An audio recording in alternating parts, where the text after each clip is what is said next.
So good afternoon to everyone, and welcome to the May Forum for the Monmouth-Independence Chamber of Commerce and Visitor Center. We are thankful for the Independence Library for opening up the doors, let us hang out here. And we are here today to hear from State Representative Paul Evans.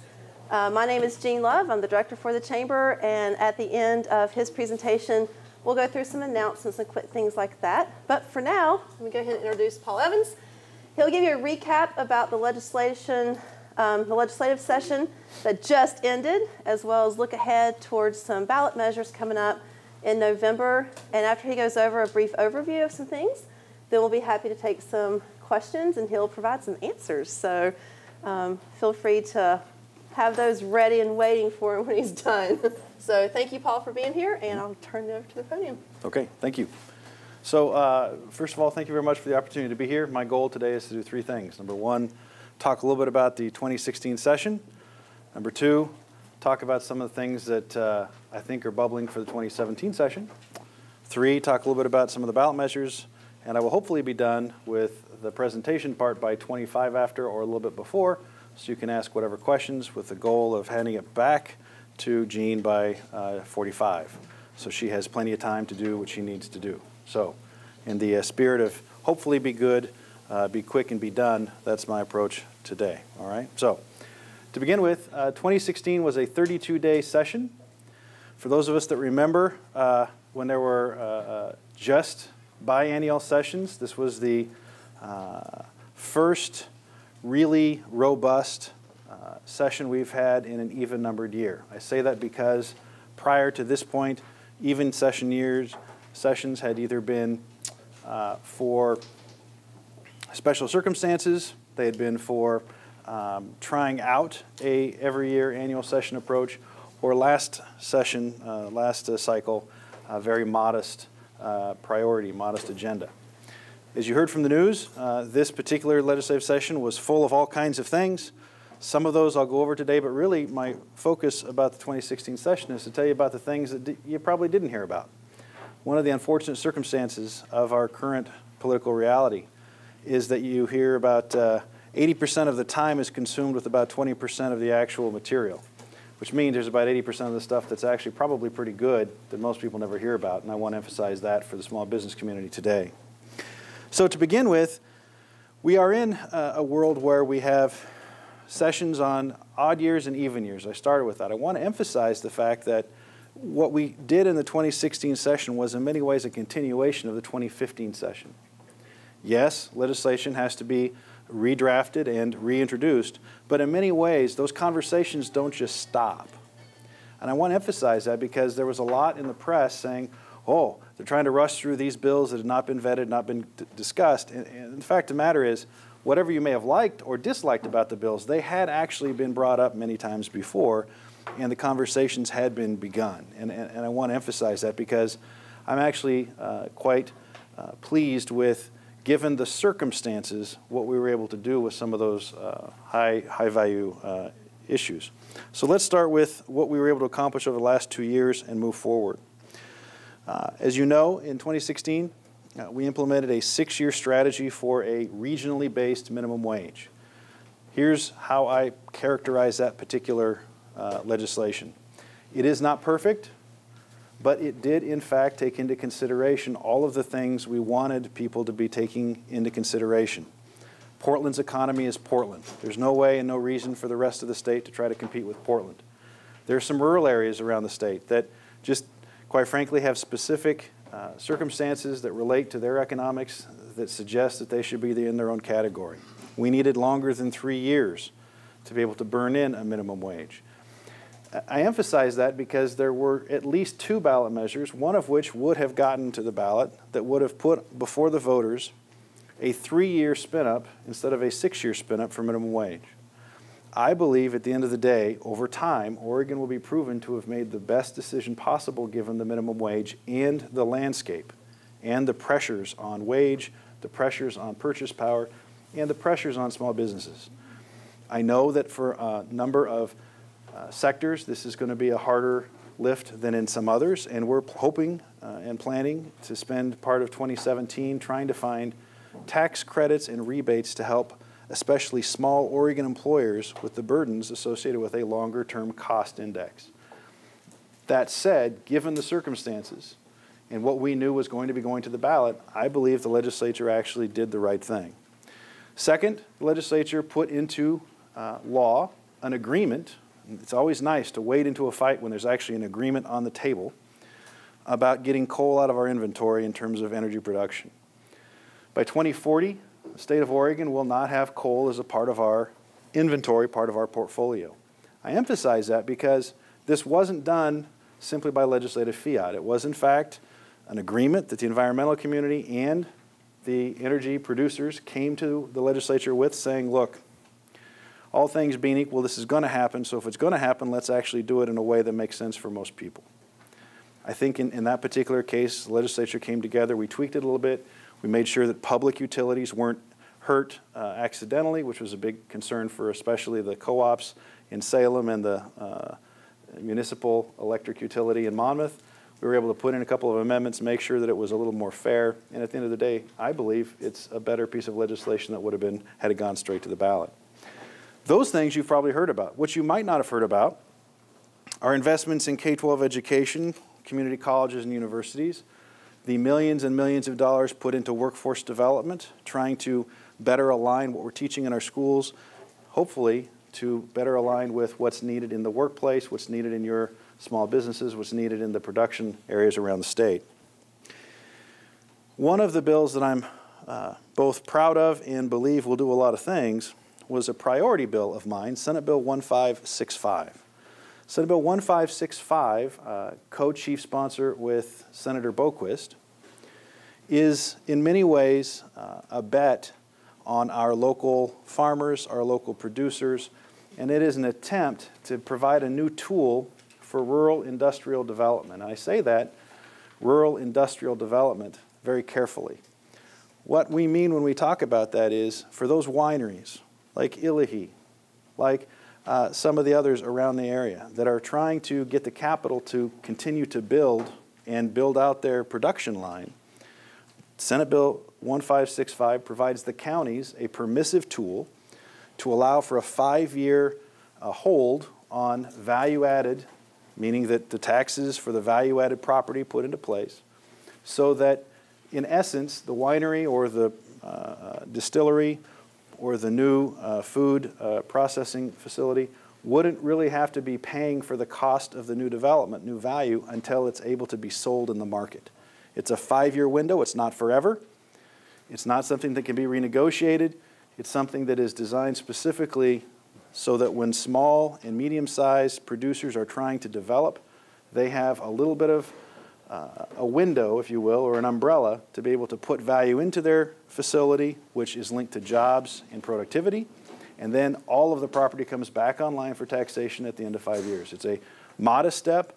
We believe that it's going to be helpful for the local economy. More importantly, the wine board and others are excited at the prospect because they've been having pretty good years in terms of fruit, pretty good years in terms of sales, but always it's that capital that is the issue for development. Another bill that I think is important is Senate Bill 1583, which again isn't very fancy, but it's pretty important. We've been having small business forums since I was first elected to the legislature. Some of you have actually been a participant in those, and some haven't yet, though hopefully you will be. At some of those events, we've had a woman by the name of Ruth Miles, who's from the Secretary of State's office. She runs the Office for Small Business Assistance, and what her role is to help small businesses navigate the labyrinth that is our state government. We actually put extra staff in that particular office. It has had, I believe, 7 or 8 customers in this district specifically that they have helped, and I believe that it's one of those things that, especially for small business folks trying to make the product, take care of their workers, do all the things that you have to do on a daily basis, having somebody in the state who is in fact your navigator to get things accomplished, I think is very helpful. So very happy with that. A third bill that not a lot of people talk about, but I think is something that hopefully the chamber here may in fact do a program on, is something called the Credit Enhancement Fund. Senate Bill 1589 expanded the scope and the scale of the Credit Enhancement Fund, specifically so that small businesses in areas like Polk County might be able to have access to capital so that as you want to expand the business, you have low interest rate capital availability, which isn't always the case. For some time, that bill was targeted towards specific regions of the state. It wasn't being used, so we opened the doors so that people from areas that still have some economic challenges have opportunity. Polk County is one of those counties that has access to that fund. There's also the bakery and grain processing tax credits with Senate Bill 1506. Again, focusing on trying to get Oregon back into the business of more vertical integration in terms of producing goods from the things we grow, trying to make sure that that was a possibility. And then House Bill 4146, which is investments in tourism, which has to do with a slight increase for a temporary period of time to the lodging tax that will actually provide a fund that, if I'm not mistaken, may be utilized, or at least I'm certain will be sought after for a project in a community near us, not to name names, Independence Landing. So that particular bill creates a fund that I believe is a grant that could be sought after by this state or by this community. Other things that happen in the legislature not related to small business, but I think equally important, have to do with housing. Right now, if you're paying any attention to what's going on in Portland, the mayor's race, at least from all accounts, is all about housing. There's been lots of discussion about homelessness, lots of discussion about housing insecurity. There was a lot coming out of the legislature in terms of discussions about trying to incentivize more housing availability for both folks that are moderate income to those that are low income. A couple of bills that are of import on that, I believe. House Bill 4081, which again was one of my priority bills, is a very simple bill, but what it did was provide housing stability for nonprofits that are currently involved in providing affordable housing opportunities. Had we not passed House Bill 4081, by 2018, some 300 to 400 families around the area might have had to go find somewhere else to live because the subsidies to keep those housing opportunities would have perhaps gone away. So we were able to say, before we get into the business of building any new housing, let's first protect the housing that we have and begin the conversation from there. We passed that out, and pretty pleased with that. Some of the bills having to do with housing that the press talked about in the 2016 session, having to do with rent control or rent protections, also having to do with particular type zoning. We were able to put into place 4 bills, 2 of which I did not vote for, 2 of which I did. One was a scaled-down version in terms of rent protection. For those that are involved in property management, the bottom line is the bill that the legislature considered went too far, and I was actually on the Housing Committee and worked hard to make sure that what we were able to capture and put into place was a more reasonable approach in terms of notice. We were able to bat down and prevent what I saw was an overreach in terms of a guarantee of paying for someone to go move if you're going to be kicking them out of your facility. I thought that was a little bit too much to expect. On the other hand, in discussions and conversations and negotiations with rental folks, especially out of the Salem area, the 30-day increased notice for eviction and things like that was a reasonable, they saw that as reasonable, and I actually was pretty pleased with the outcome of that. For Portland, though, one of the things that is really critical, they're trying to put into effect wide, significant increases in affordability for housing opportunities, thousands of units. And to the extent that we could provide Portland the opportunity to do that without it messing up things around the rest of the state, that was my concern. There are some tools in terms of tax and other types of incentives that are currently still being considered. I guess the message I want to tell you is, even though there were 4 bills passed on housing out of this last session, that is the beginning of the conversation, not the end. We're going to continue to try to tweak it to make sure that small communities and medium-sized communities are not held accountable for the same kind of expectations that some of the larger communities with more of the capital are held to. We want to make sure that it's a win-win for both the renters as well as the folks that are trying to pencil out a new deal. So I'm pleased with the progress made on that. I think it's a serious issue, but that's still something in the works.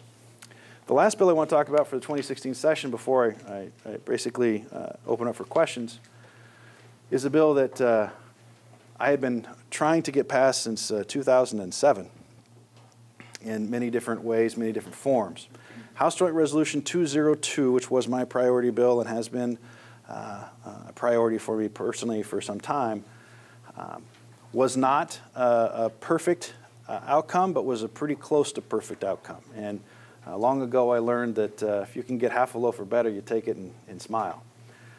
House Joint Resolution 202 will refer to the voters the option of setting aside 1.5% of the Oregon Lottery revenues for veterans outreach and services. I say that because of this. In Oregon, there are 350,000 veterans that live in Oregon according to the census. But 250,000 of those veterans are currently not receiving services because the VA doesn't know that they are here. And you would think one big federal government talks to each other, but let's just say that that doesn't always happen. Why is that important to us? Here's why it's important to us. Because those 250,000 veterans that have earned benefits and earned care are not receiving them, but they're still getting services somewhere. And they're not receiving earned benefits in the form of small business loans or perhaps even direct payments. What does that mean to us? It means this. The 100,000 veterans that currently do receive services in the state of Oregon bring in about $1.3 billion in direct and indirect support. If we get everybody that has earned the right to receive these benefits, again, some people receiving nothing and some people receiving more, but if we bring everybody into the process, the direct benefits are $4.1 billion that the Congress sets aside every year expecting to be spent, but isn't because they're not enrolled. The indirect savings is perhaps another billion or two in getting folks off of state systems onto the federal system. So it's a win-win-win.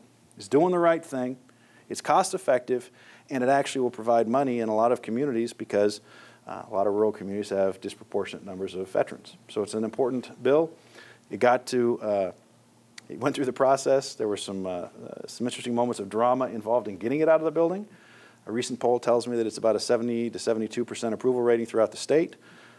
The key figure here is 1.5% of the lottery is about 1/10 of what we put aside for parks by the lottery. But that $18 million would provide an exceptional amount of outreach to try to get people in the federal system.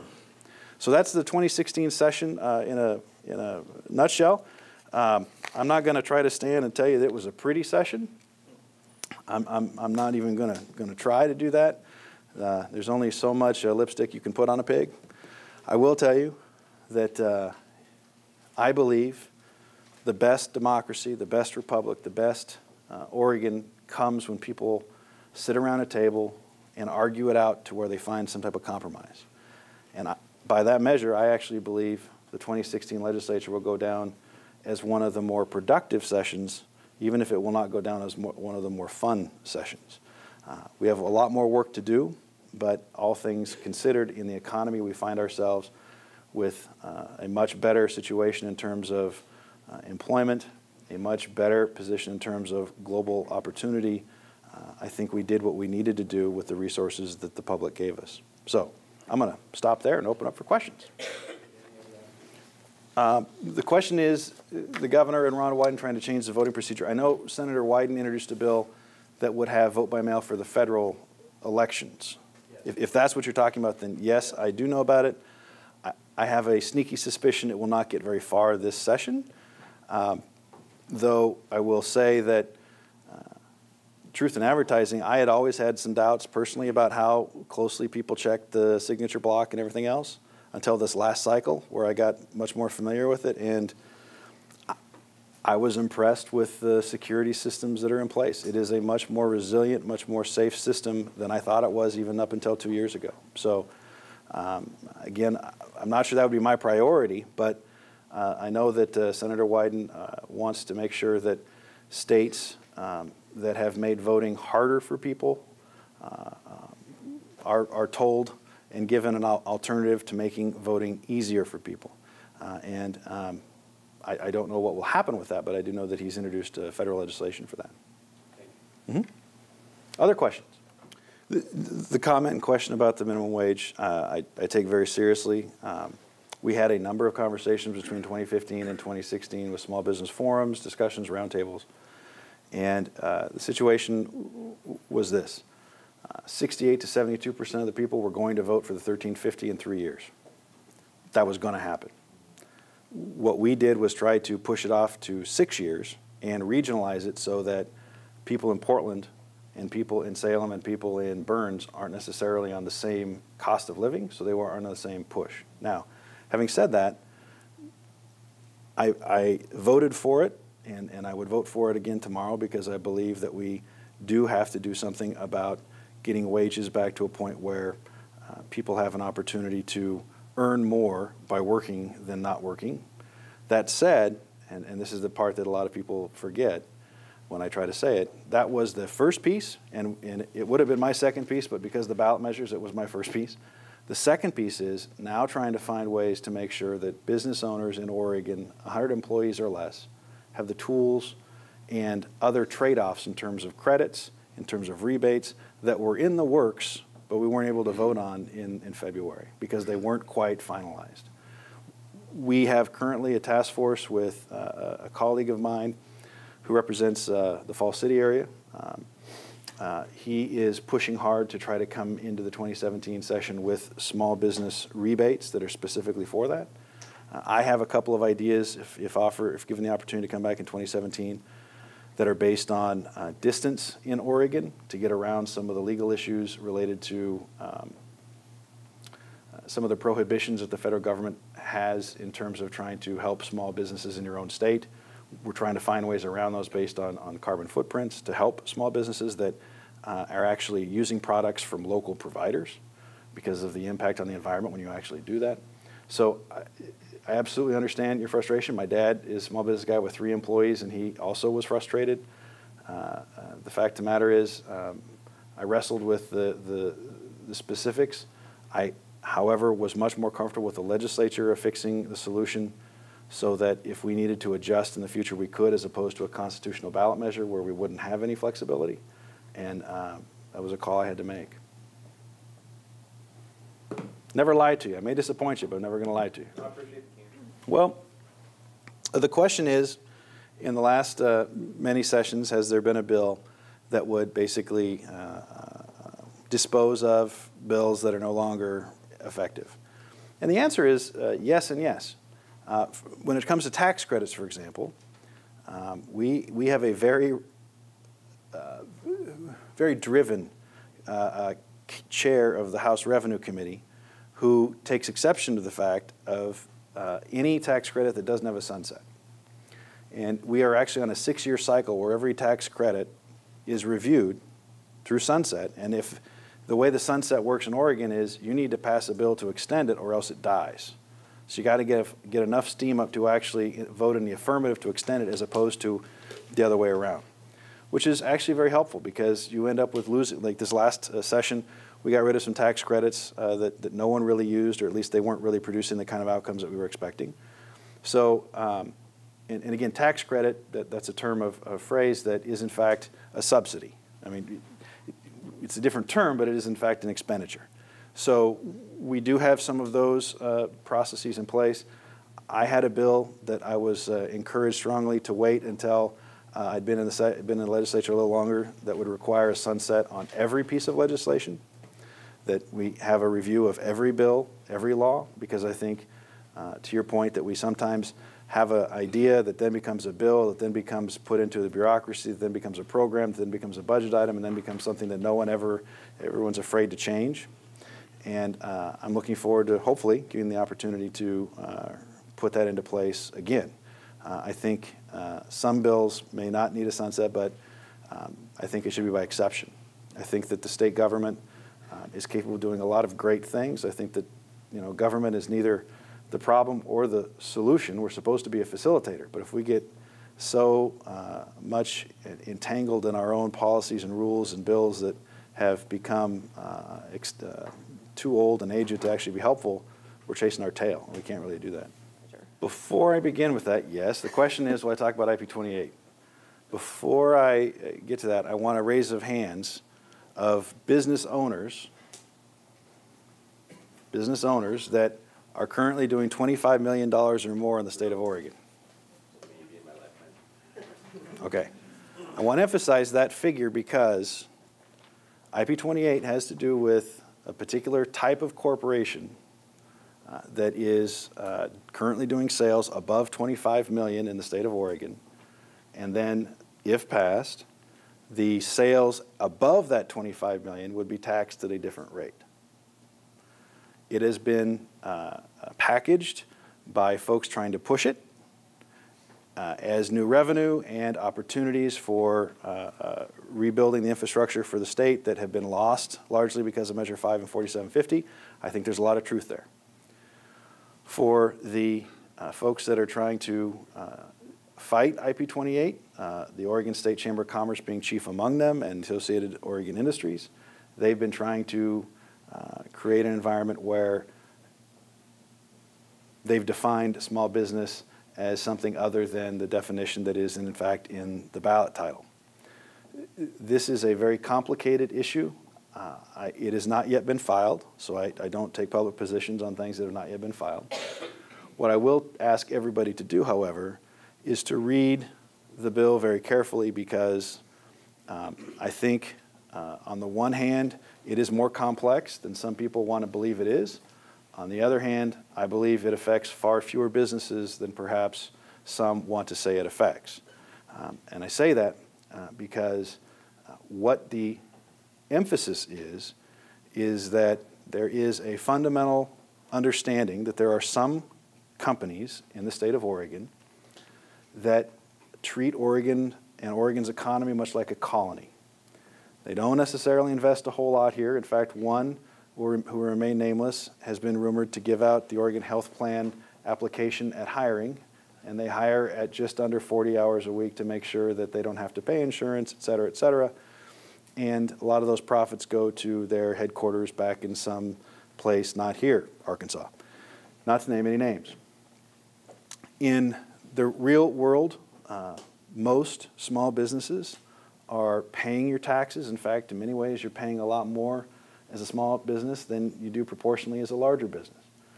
And one of the frustrating things as a legislator I've been trying to help understand and also help try to play a role in is recognizing that small business and big business are not the same.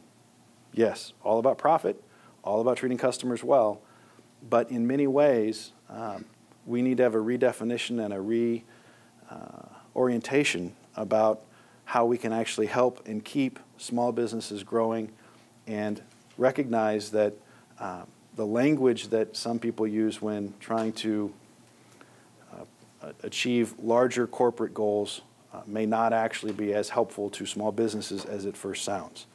That has, by the way, to do with insurance, it has to do with tax rates, it has to do with a number of other factors, especially capital. And that is one of the profoundly frustrating things that I've learned being in the legislature, especially over the last 2 years, is that there are things we could and should be doing for small business that ironically we're not doing because the lobby for small business is often the lobby for big business, and they don't actually want to do those things that are actually helpful for small business. Now, that may be changing. There's been some changes in lobbyists over there. That may be helpful. We've learned a lot as we've been doing the small business forums and roundtables. If I get the chance to serve again, I've got a package of 7 bills I hope to introduce that are around small business development.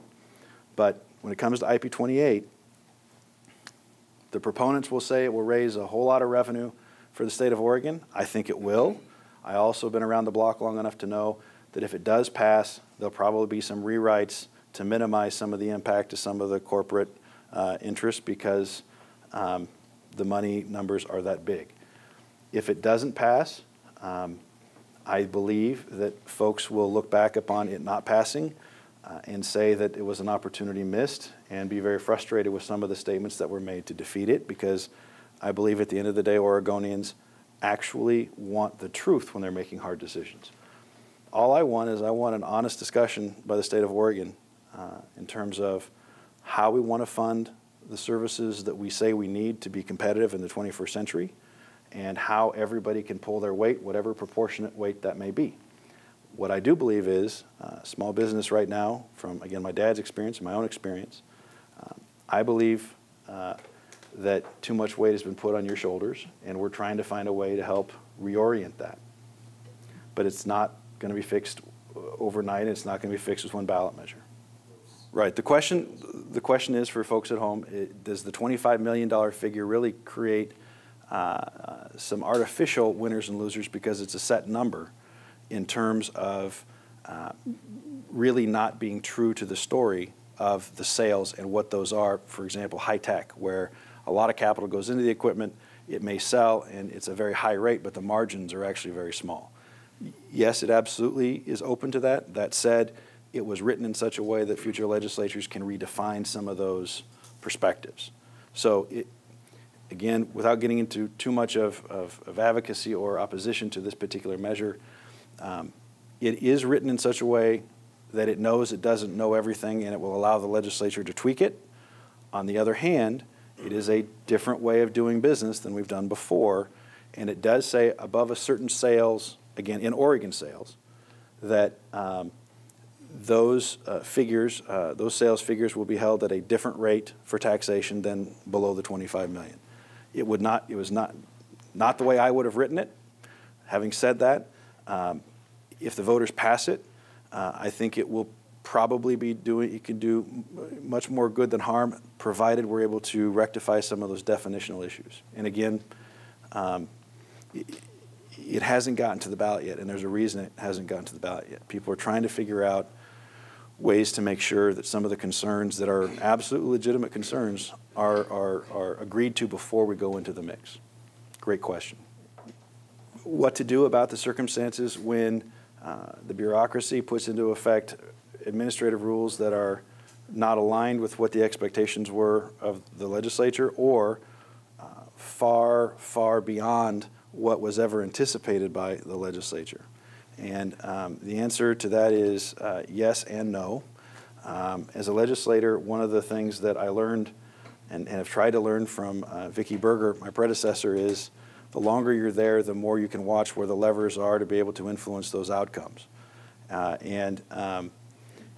You know, one of the frustrations as a person who believes government can do good things, sometimes not so good things, but can do good things, is that you work real hard to get a bill passed that takes into account everybody's concerns. It's not perfect, but you kind of figure if everybody's upset, then it's probably a reasonable product. And then you put it in the hands of bureaucrats, and some of the agencies are very receptive and they try very hard to get citizen input, and some have that we be approach of we be here when you be gone, and they don't care. And then I know of one particular bill where I've had to take 2 votes on it in different sessions, and it's been an issue for like 8 years trying to get the agency to do what they're supposed to do, and unfortunately we're still trying to figure out a way to make the agency do its job. Now, one good thing about elections, and in this case, even changes in governor that weren't due to an election, you may have seen in the paper that a lot of agency directors are spending time with their families and deciding to go to pursue other things. And some of those changes, I think, help create an environment where you can help the agency be more responsive. I will tell you very frankly, with some of the larger agencies, it is very difficult. We've been involved with a particular issue with, let's just say DHS, over a particular implementation of an agreement that I cannot express in a public forum my frustration. That said, you got 2 options. You can give up, or you can keep fighting, and I'm too stubborn to let them, you know, not do what we need to do. So at least as long as I'm there, we're going to keep fighting. And that's, you know, that's ultimately the role of a legislator. I know full well that some of the things we passed in the last session are not loved by many people. Given our circumstances, I honestly believe I played a role in helping push back some of the more unlivable parts. And I'm grateful for the opportunity to have been able to steward the veterans piece out, because I think it'll make a difference, and I'm grateful for being able to do some of the little things we were able to get done. That said, It's not an easy time in the legislature. We have a Cadillac mindset, and we can afford a Chevy. And until we figure out how to either be comfortable with a Chevy or the new product to be able to make it for a Cadillac price, we're going to be making some really hard choices. That said, I will tell you that positioned in terms of other states, I am hopeful, and I believe, Senate Bill 1565, for example, one of the reasons I wanted to push for that so much is that I believe the 21st century is ripe for a community that says we're not going to try to go down the path everybody else is going, lower wages, lower quality, lower everything. We have an international reputation for being the natural place, the green space, the beautiful place, and with good and healthy products. So as long as I'm there, my focus is to try to create opportunities for small business development, innovation, creativity, so that we can actually provide maybe not the cheapest, in fact not the cheapest, but the best quality and high value products to the rest of the world that I actually think if you follow that process, puts into place investments that makes our society a little more sustainable.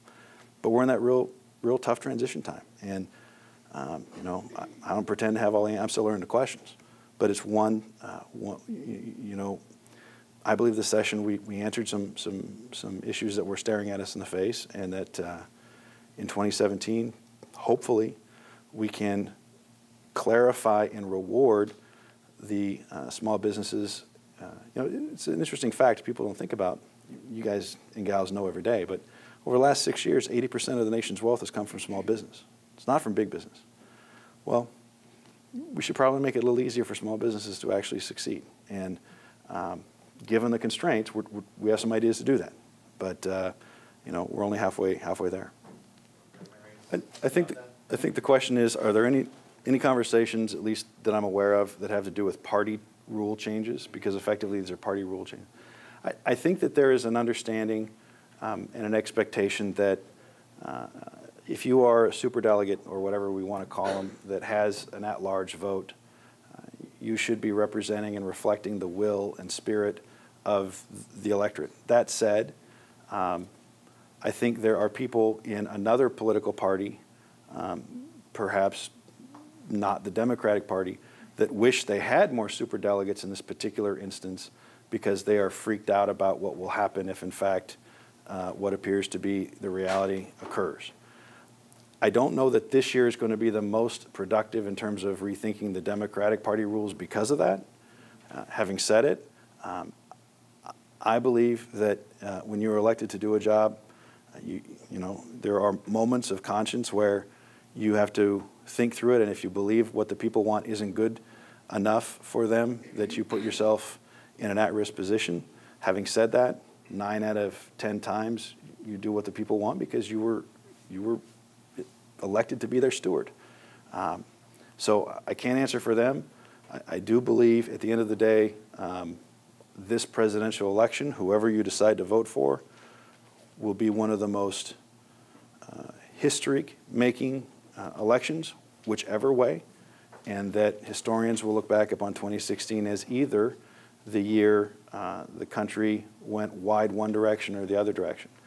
In Oregon, I hope that the direction we choose is inclusion and unity as opposed to division.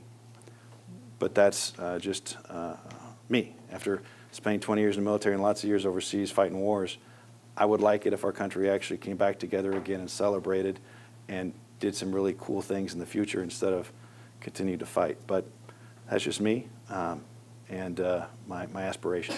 Thank you very much for the day. I appreciate the opportunity. If you have any individual questions afterwards, Evan Source in my office. We have some other contact information. Appreciate it very much. Hope to see you at some of our upcoming business roundtables and business forums. We need your ideas and inputs. I really appreciate your time. Thank you.